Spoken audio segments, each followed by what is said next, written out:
let's take a look at partners in the employment environment. Partners, officers, board members, and major shareholders generally are not employees. Such individuals personify the business and function as principals rather than as agents.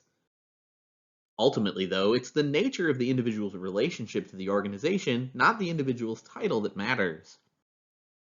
The EEOC uses the following criteria to distinguish between employees and partners: whether the organization can hire or fire the individual or set rules and regulations controlling the individual's work.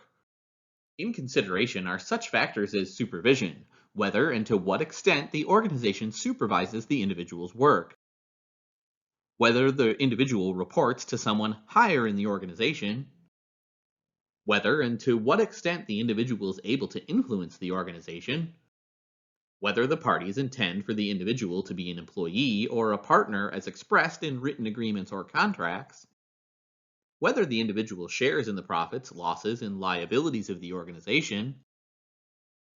The dominant theme expressed in these criteria is the extent to which the individual acts autonomously and participates in the management of the organization. The Supreme Court approved the use of these criteria in a case involving the status of a physician-shareholder who simultaneously worked for a medical clinic and served in its board of directors.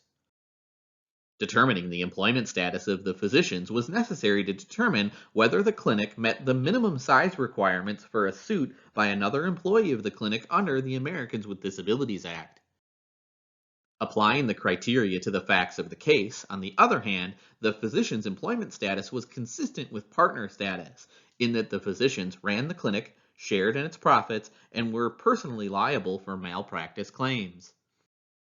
On the other hand, the fact that the physicians received salaries, reported to a manager, and were required to comply with clinic rules suggested employee status. The Supreme Court remanded the case for further consideration of these issues.